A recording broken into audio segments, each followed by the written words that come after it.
What's up, everybody? The Doctor is in. Michael Parati here, joining you for the first ever edition of my new series, The Doctor's Office. Today, we are going to be breaking down the gameplay of a heavy league match in the XLNC League. It is going to be the FGCU Thunderbirds facing off against world-class Outlaws. So let's just jump right into the draft phase, and then we are going to be able to break that down, and then we'll head right into the gameplay shortly afterwards. So as you can see here, right into draft phase, right off the bat, it is going to be the FGCU Thunderbirds on the blue side, world-class Outlaws on the red. So let's speed this up a little bit. Set band away, pretty much solid pick. It's going to be flexed pretty much everywhere right now. Jungle, top, mid, support, anybody's going to be able to pick that up. If you do have to banded away on blue side, however, it means you might not be comfortable fitting it into a draft. You might not be comfortable playing it in one of those positions. Volibear Rumble being banned away for the red side first rotation. Volibear, again, super strong in the jungle. They keep trying to nerf him and bring him into the top side, but hasn't happened just yet. Graves, another superstar jungler, being banned away. Definitely don't want to have to deal with that. And the first pick, Renekton. Right off the bat, super strong pick. If you can get a good jungler with it, you are going to be able to combo it very effectively. Make sure that you do get a ton of pressure up here. It does look like they've already done the pro draft, actually, so this isn't the true pick order, unfortunately. So we are just going to take a look at the draft as a whole and see what we can get out of this information-wise. So far, I'm really liking the draft from World Class Outlaws. Their second half bans here, Zaya, no AD carry being picked yet. Although, again, probably already did the pro draft, just not available to me. But overall, really strong bandage coming through here. The Ornn, the Gangplank, and the Jinx. Three of those are super duper strong. Jinx is a little bit less strong right now. If you can combo her with the Ziggs, however, it is extremely punishing.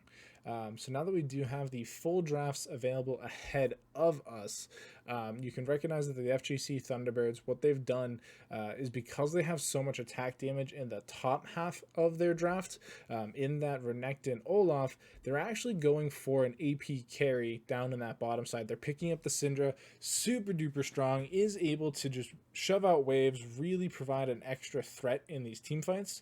And you have that mid lane Vladimir that is going to become a side lane threat very quickly. Pushing that into the Diana. He's going to win out in wave clear later on. He does have the potential to get bursted, though. Diana, though, has so much damage, especially right now.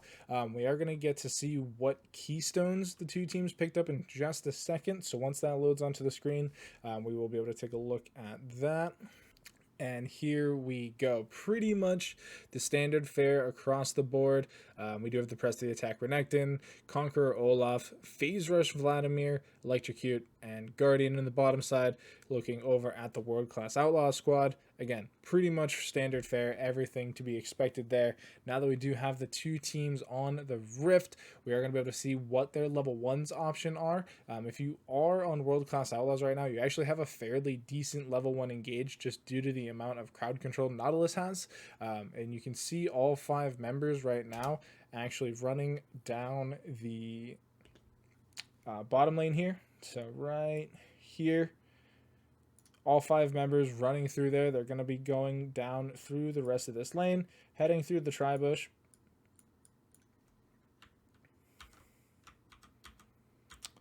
So right now you can actually see all 5 members heading down this bottom lane here. They are going to be heading on through the rest of this lane here, pushing on up through here into here. Now they do have the decision to, do they see anybody? Yes, no. If they do yes, then they run back. They just get a ward in the tri-bush and make sure that nobody comes and checks it. If, however, they don't see anybody, what they're probably going to end up doing, come down through here so that they don't trip anybody by the red buff, come on up through here, place a ward in this bush, or even over here in the Raptor camp to really get a deep ward in, and then come out through here as a unit safely. Whereas the other side, you look at FGCU Thunderbirds, Again, all 5 members grouped up looking for some kind of information play. Because of what we see here, they are going to be moving up through the river here, through the pixel bush. They are going to go deep into that raptor camp here, and they are going to be trying getting a ward there. Again, general vision stuff. They want to make sure they know exactly where the enemy jungler is starting, and they don't want to have to risk too much about it.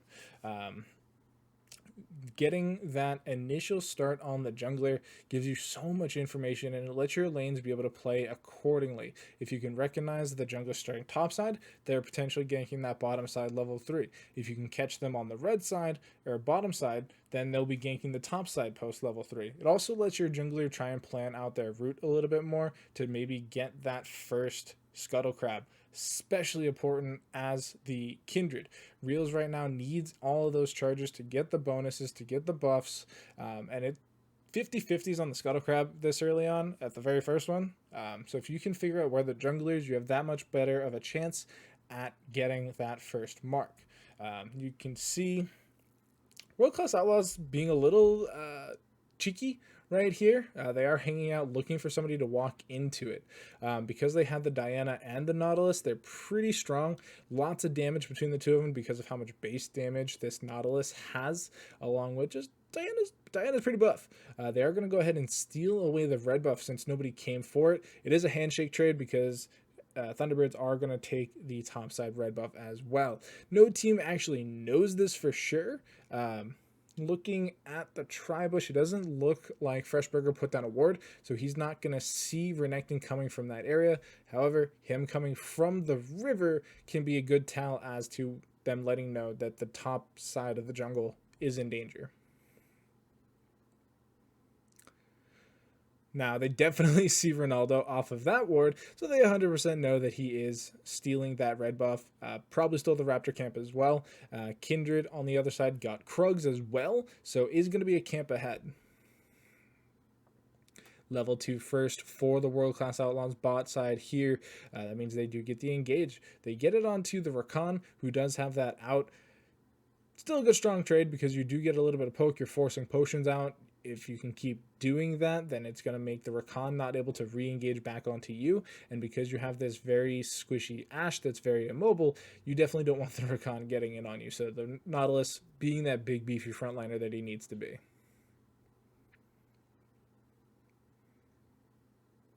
This top side is a little tough. It can be very difficult once the Renekton's able to get a lead for the Mordekaiser to do anything.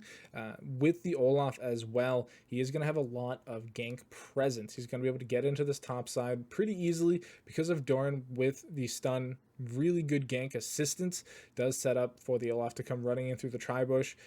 Post 6, Freshburger will have the Death Realm available to try and negate that type of engage, but for right now, it's pretty dead even. You can definitely get Ronaldo up into this Tribush, get him into Freshburger's face, and try and force a flash, and then repeat that gank for the next 5 minutes, because Ronaldo does have the slow into the stun, into the death, into the damage. Whereas Freshburger not having a dash escape does really rely on that grasp claw to try and, get Doran to the opposite side of him and not get the stun. Went for the Tribush, didn't see any gank possible, so it just moves over to the Krugs, knows that they're still there because the Kindred wouldn't have come top yet because they already knew the top side was down. Now that Kindred has done a full clear of both the bottom blue side and the bottom red side jungles, is going to be able to back and get a first buy item in.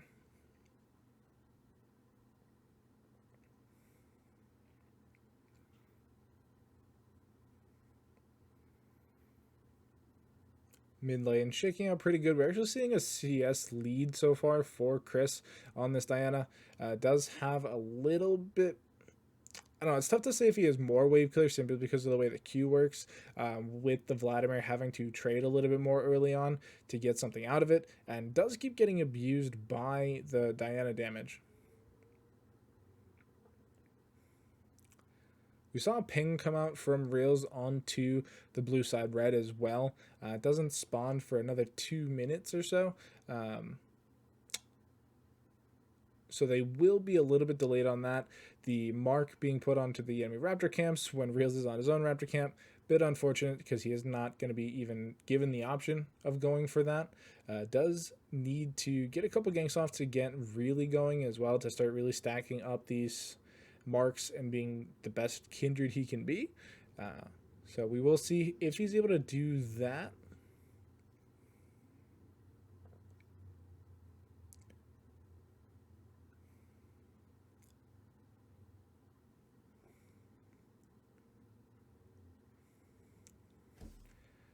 Okay, so with the dragon up, you're seeing a ton of pings go down here on the map. Ton of them basically just all around this. That's kind of too big. Right around this bush area. Ronaldo finds a pink ward right there.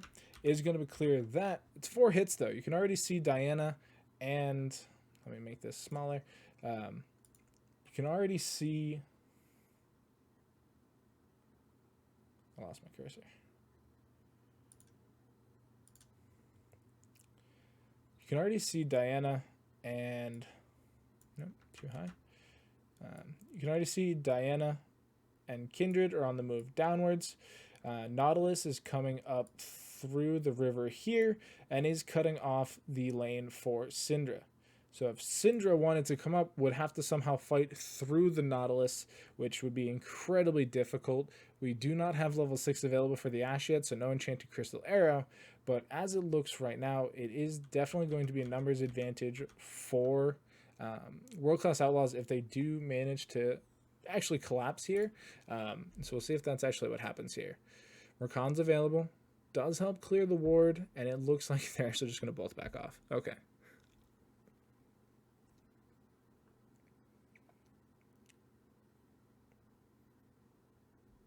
Huge wave being crashed into the bot tier 1 right now. They know that Olaf's in the area, so he may just go for the crab first and then try and get a dragon sneak in.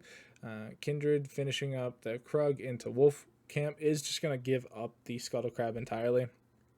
Doesn't want to try and fight for it, doesn't want to try and risk it, with Olaf being the superior early game jungler, can really blow up Reels. Doesn't have the ultimate, doesn't really have too much in this form of damage, so wouldn't win that fight in any sense of the word.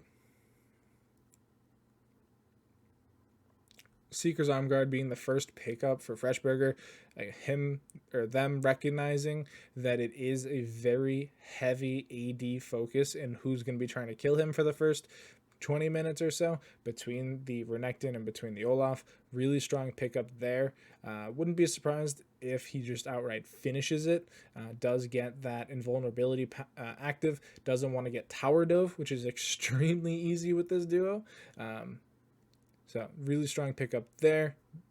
Doubled longswords for the 2 AD members though of the Thunderbirds. So they're looking to do some damage.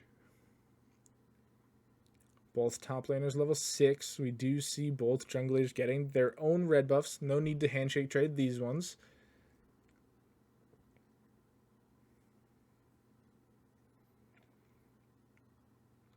I am curious how this bottom lane starts to progress now that level 6s are coming out. Thomas is already level 6. Will have access to that unleashed power. Kathy and Shot going to be very close behind, and it's such a deadly level 6 available for them. I am curious to see if Thomas is able to survive. They have started up that dragon. It is the Infernal Dragon first. No jungle on the side of Outlaws though available, so it is going to be first dragon going on over to the Thunderbirds. Yeah, this is level 6 available for just Kathy. Shot doesn't have it just yet. Had been doing a little bit more roaming. Not quite as much time as in the lane. We are seeing a CS lead grow in the bottom lane as well. Actually matched in the top side. Both of World Class Outlaws side lanes getting about a wave and a half lead.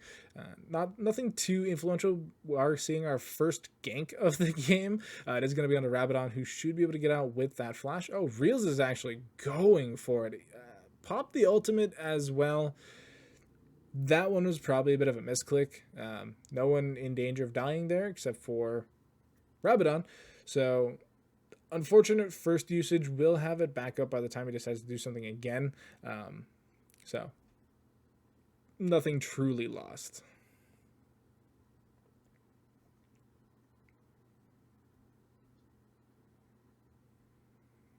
No real plate damage coming out, except for that very first plate of the entire game being taken by Doran. Should be a little ahead on gold now because of that 160. Should be caught up fairly quickly, though.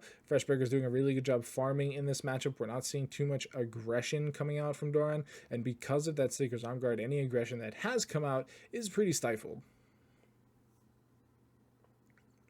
Ronaldo's doing a really good job of getting pretty much every crab on spawn, with that one even being another Mark 1. So we're not seeing Kindred get these quick power-ups available to them sometimes. Sometimes you can get lucky on crab spawns and you get every single mark for the first 4, and then you start getting camps going your way, and then you start getting your ganks off really effectively, and you become this really strong, crazy strong Kindred early on. We're not seeing that this time, and we now see level 6 available for the Outlaw bot side, and Kane's going to tank the Enchanted Crystal Arrow for the AD carry there, and yeah,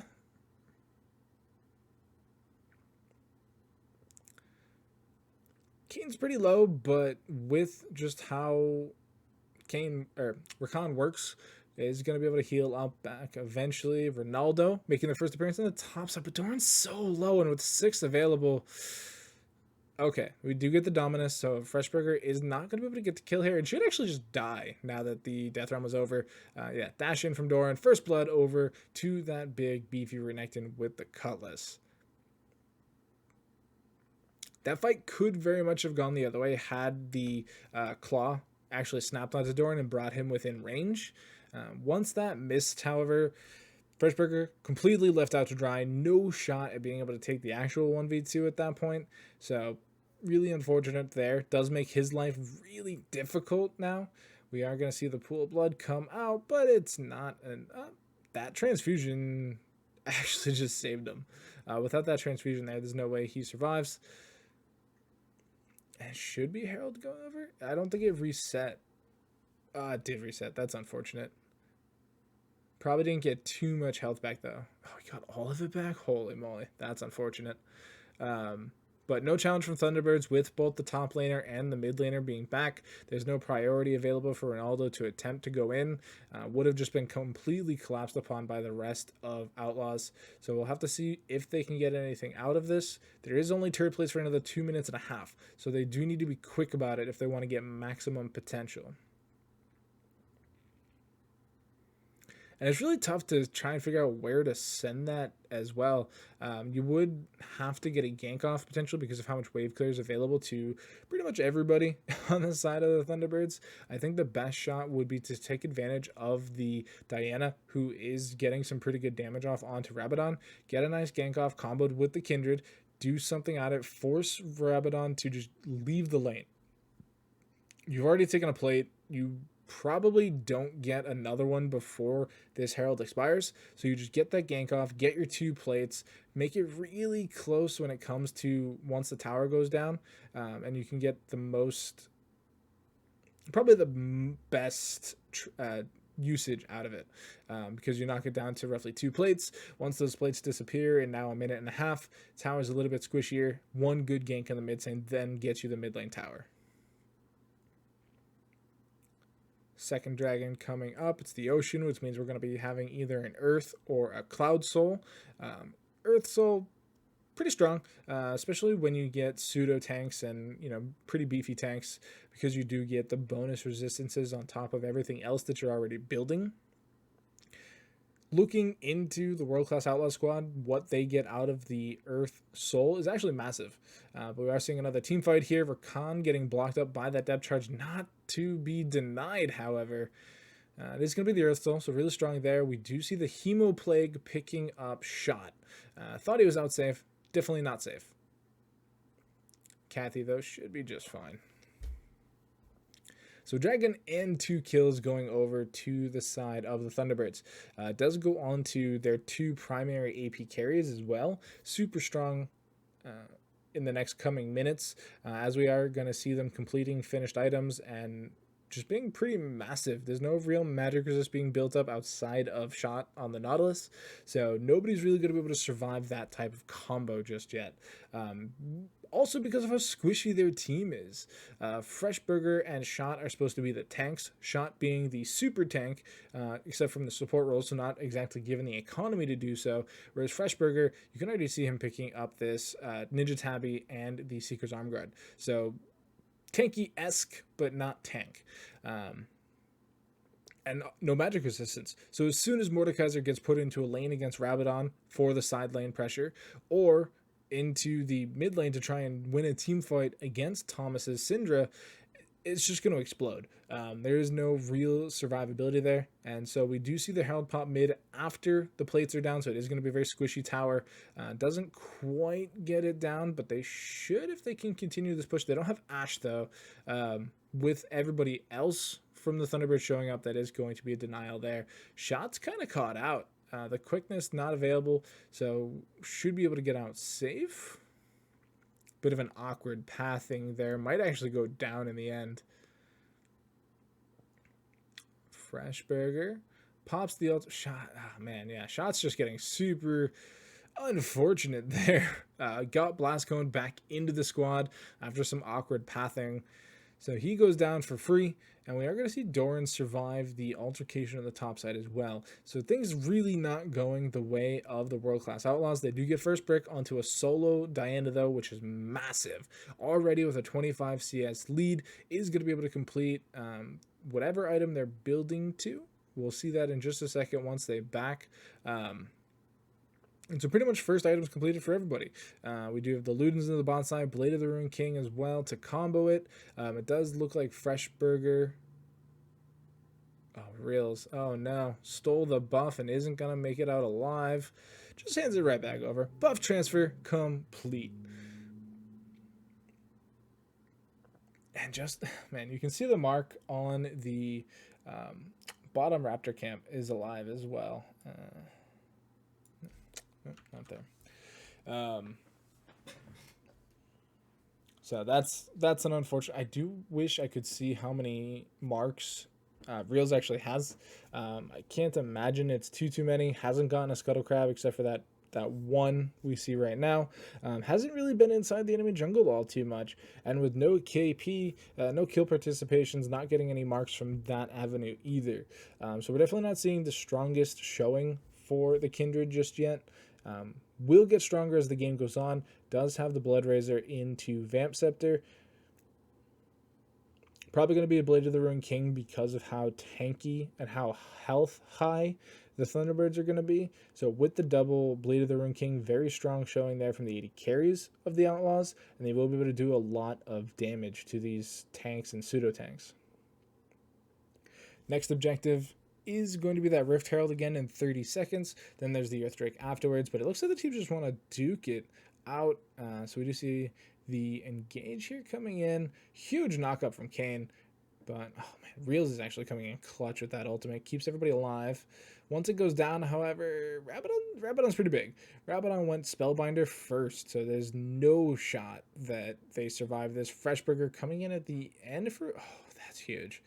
Massive counter engage there from Freshburger, but Rabadon's too big right now. Rabadon is actually massive, and with no healing cut, it's probably going to stay massive, honestly. I don't see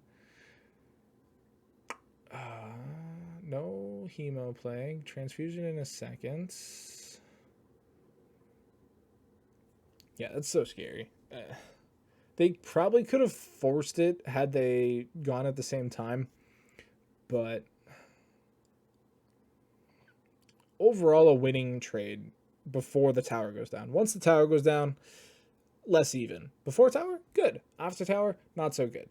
Dragon up as well, and because of the way the deaths worked, we are going to see that the Thunderbirds have the early jump on it, get it pretty low. Tons of pings with the teleport coming in. It's still pretty even though there's not many ultimates available yet. Huge two-man knockup. Unstoppable into the backline. Does go down to the Diana. Both junglers are dead, actually. Dragon's probably on pause. Kathy's Kathy can't fight anymore. Kathy can't fight because the Syndra Vladimir combo is too big. So they go for the fight anyway. Yeah, that's tough to watch. So I actually want to watch that fight again. So this is the fight after the junglers die. So let's slow it down. So you see in the top side, yeah. So you see in this area, we do see Freshburger trying to get Doran out of position to maybe bait him into a fight and get him away from the rest of the team. Doran doesn't go for it though. Does decide to just hang out with the rest of the team. Doesn't want to fight too much.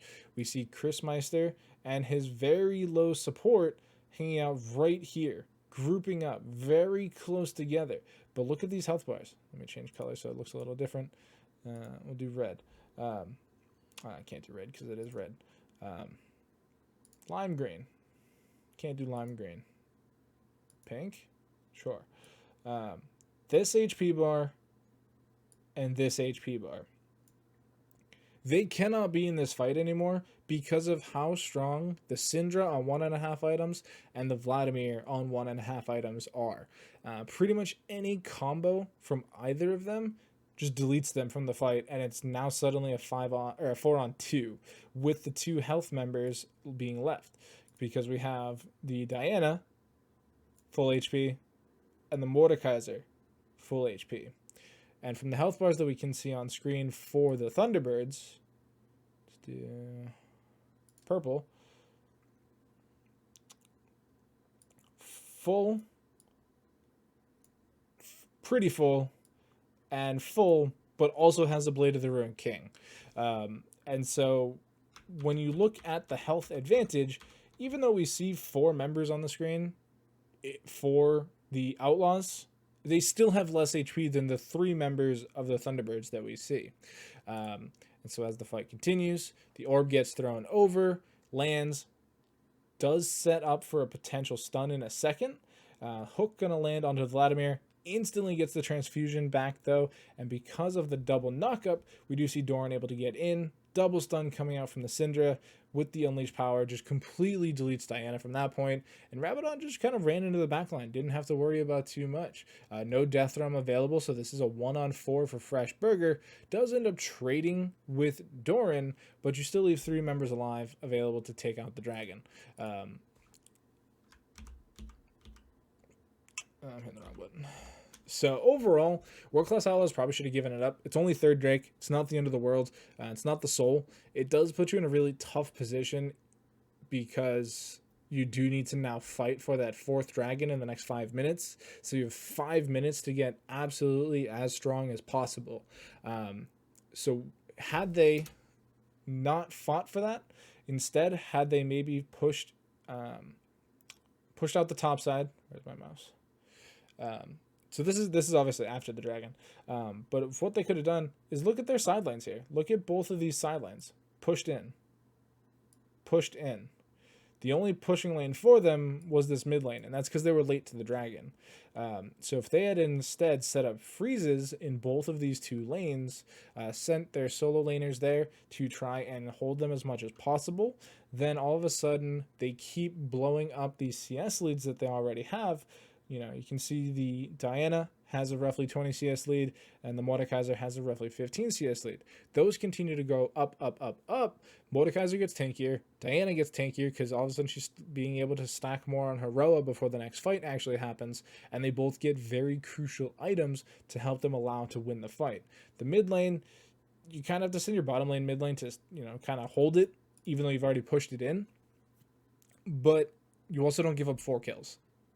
5 kills actually, because it was a delayed ace. So instead of doing the things to make your lane stronger, you go for an ill fight because you are a little bit behind on a more scaling comp, and so you do end up losing the fight, trading 1 for 5, and you lose the dragon.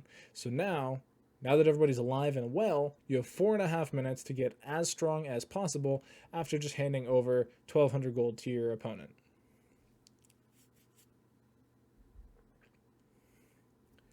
no option for a second Herald this game. They went for both teams went for the Dragon instead. So it does expire, and we do have just everybody trying to get back onto the map and get some vision around this potential Baron. Because we don't have a second item from Reels yet, there's no real threat of a steal just yet. Once Reels is able to complete that second item, then it gets a lot scarier with the Blade of the Ruined King Ash and the potentially Blade of the Ruined King Kindred. If you can get shot over the wall with, say, the Blast Cone, then you can sneak it pretty blind. If you throw a control ward into the back of the pit there, hop all 3 members over the wall, and do something that way. Freshburger just continued to get bullied. They recognize he doesn't have flash, he doesn't have a dash, and he's tanky, but you're not going to be able to survive against the two of them. Doran definitely kill stole that one. That was all in favor of Ronaldo, and Doran just pops up and goes, mine. Hemoplague plus Ignite there, very strong. Not going to be able to escape the phase rush Vladimir, especially with the Spellbinder here. It gives you so much move speed once you stack it up. Kathy did pick up the Grievous Wounds Executioner's Calling, though, which is super smart because it's Renekton, Olaf, and Vladimir. You definitely want some healing cut there.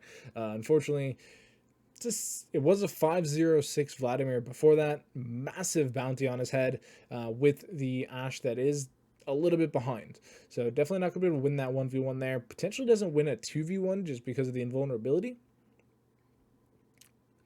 And we're starting to see some desperation plays come out. So let's look at a couple seconds before that. So let's look. Oh, I had the big map up that whole time. L.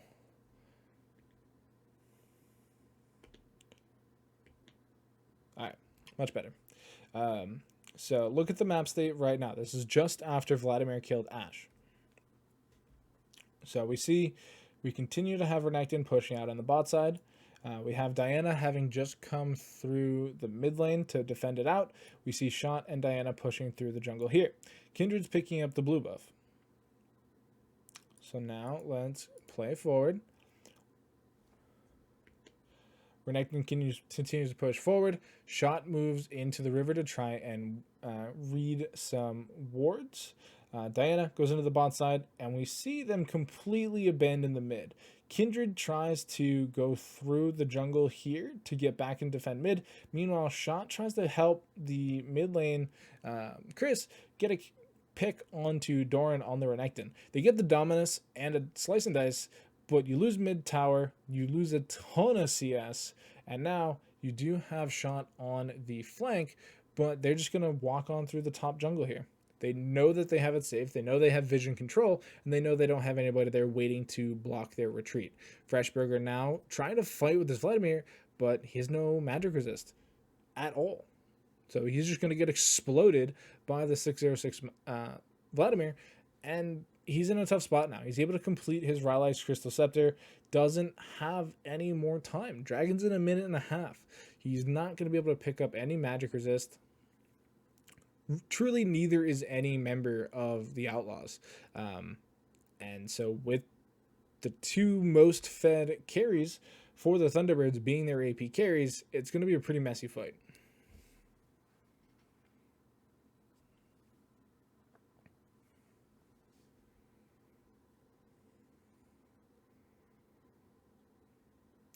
Yeah, Kane's doing a really good job keeping vision control for his side. They lost the crab, but there's only so much you can do about that. Does just have so much vision. Like, look, it's a minute to Dragon, and he's got one, two. I don't know if that's his, but there's 3 wards here in the bottom jungle. If you do need anybody to try and get onto Doran's split pushing, he's going to know. Right now, he is going to be able to get out pretty free and clear, and it's partially due to the ward control that they have. You know, they're not going to be able to sneak up on him. They're slowly creeping forward. Doran and Ronaldo think they're setting a trap for Freshburger. Flash Ignite, Flash Heal on the Ashe. And so they are going to get the engage. Freshberger goes into the death realm, and this is actually scary. Kathy's able to pick up Ronaldo, does go down to Thomas. Meanwhile, death realm 1. Kill actually went to Kathy, so it was a little delayed. Chris, oh man, Chris has no MR either, so Thomas is just exploding people. Thomas is absolutely melting people. Dragons in 20 seconds, and stop. Dragons in 20 seconds. We have Kindred, very low, backing. Diana, half HP, going forward. Mordekaiser TP'd in with full HP and home guard, so he's trying to get a pick out here so they can secure the dragon. Rabadon coming in has 21 stacks on his item, and he is just gonna. So he's probably just gonna drop Hemoplague. This whole area is about to get Hemoplagued.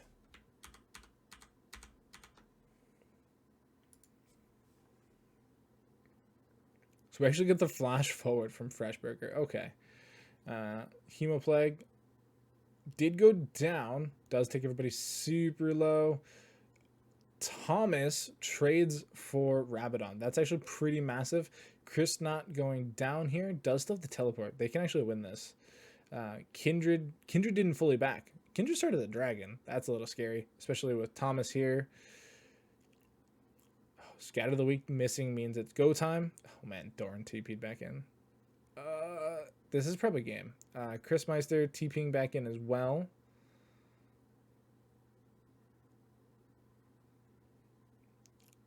Oh no. Ronaldo's back alive. He steals it. He steals the dragon. Does Ronaldo... No, there's no way Ronaldo gets the kill. Okay, so... Alright, so I wasn't wholly right on that fight. So let's... Oh man, how far back do I go? Do I do the whole thing? Yeah. So let's take a look. Let's take a look from my last point forward. So we see the flash forward from Freshberger, gets stunned up. Thomas, though, stays alive. We do see the Hemoplague from Rabadon in the backside. And everybody's just so incredibly low. And this is just after Reels' ult ends. Shot staying alive for quite a while thanks to the Aftershock does give them enough time to trade for Rabadon. Chris Meister just barely surviving. Doesn't get knocked up by Kane, which does give them that much more time to survive. Only needs to take one auto attack here. Is able to get out at this point. Thomas, though, needs to stay to try and fight for this dragon because Kindred's on it. They need this dragon to get the soul. So we do see Kane coming in. Reels dodges out on the Q, the W, and the E. Reels doesn't get hit by any of that. Any single thing there lands, they're pretty much dead. Reels, however, though, does have to flash away from Doran because they kill Freshberger. Now, because Chris was able to back, he's able to teleport back in, is just going to run straight over the top here and kill Thomas. Doesn't get the reset on the E, though, so that could become crucial. They are trying to chase down Doran. They go back to try and start the dragon, though. But we can see here that our good buddy Ronaldo is coming in through here.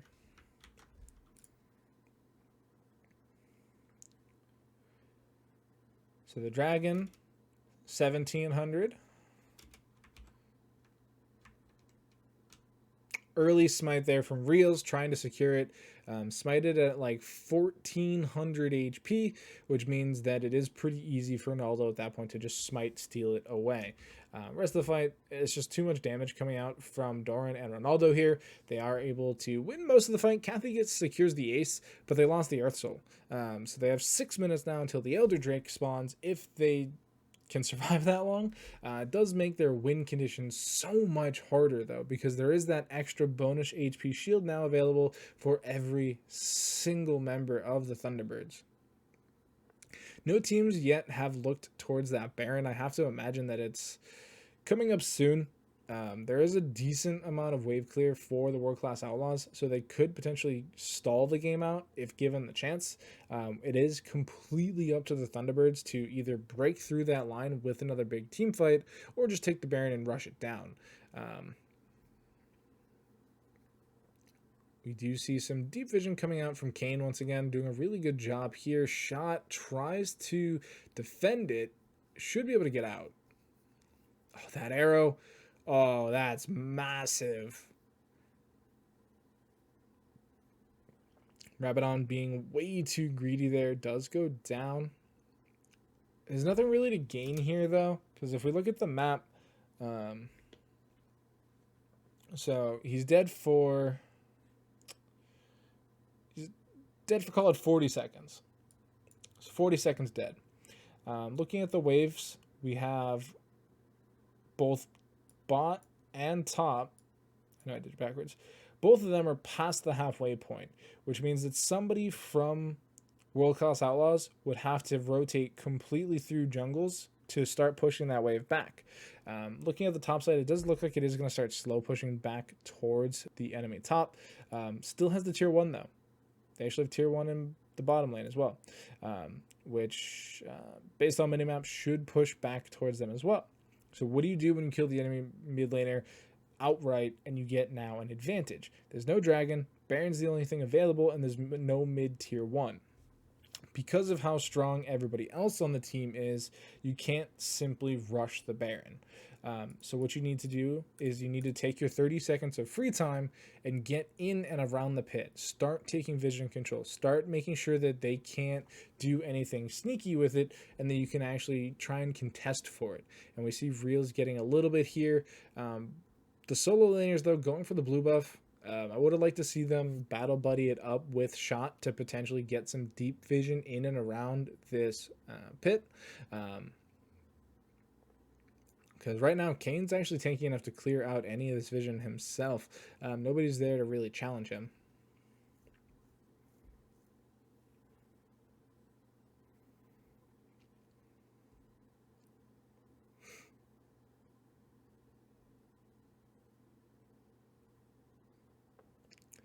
And so Doran catching that top wave that was pushing back.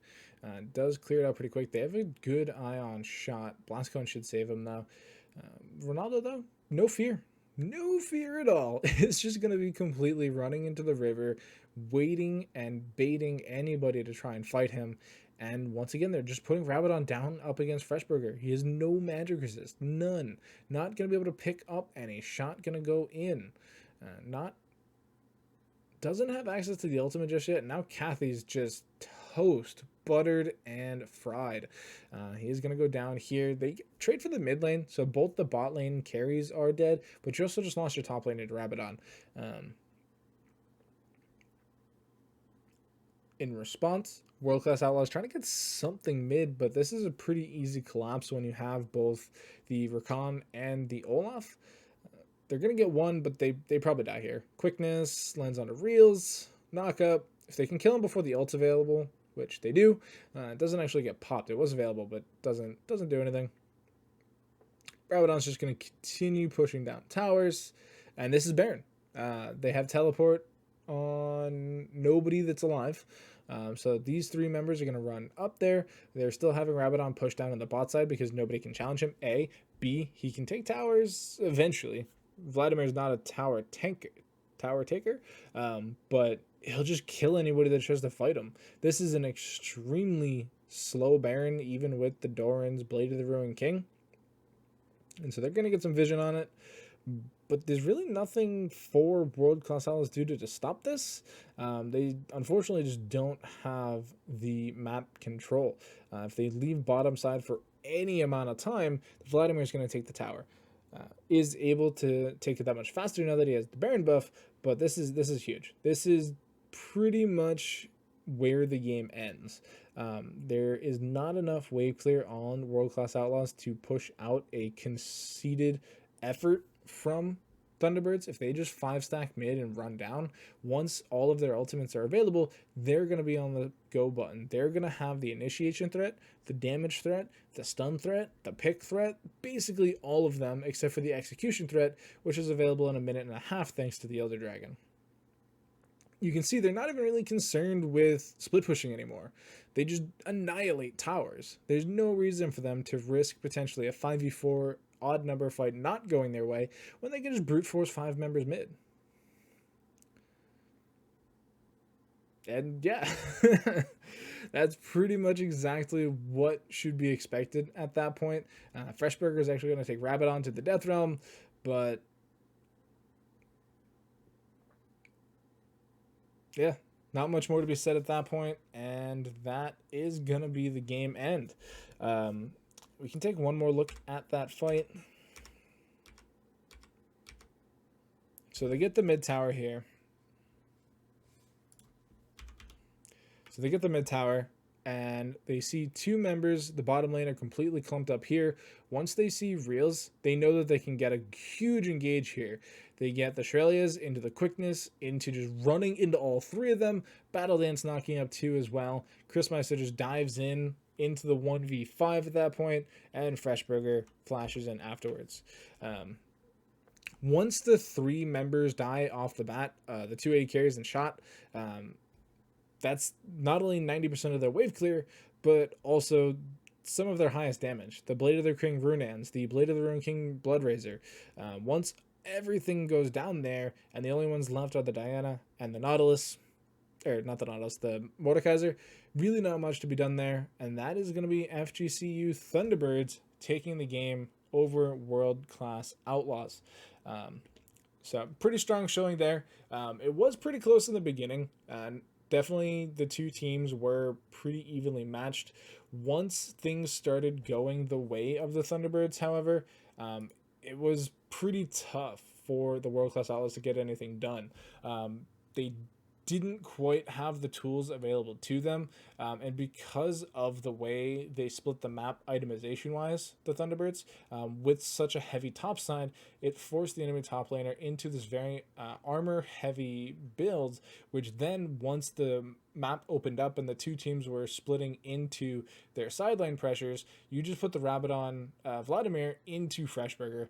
He's built 2 armor items at that point, doesn't have any magic resist, ended the game with just the null magic mantle at that point. So Rabadon really just had free reign at that point. Chrismeister needed too much damage to be able to build resistances. Didn't even have these Zonias by the end of the game there, so wasn't able to survive that Ronaldo-Doran combo. And so they were able to just take every objective. They were to push through these team fights. They got a little scrappy at times, which really gave Outlaws that chance to potentially win it. And they had a really good one at that 4th dragon. Just really unfortunate that the Smite fight didn't go their way. Potentially they could have stalled out a little bit longer at that point. But overall, Thunderbirds really strong showing there. And I hope you guys liked my first episode. If you have a match that you want to see broken down a little bit further than that, post it in the comments or hit me up on Twitter @TheDoctorIsIn. I'll give it a go, and hopefully I'll see you guys next time. Peace.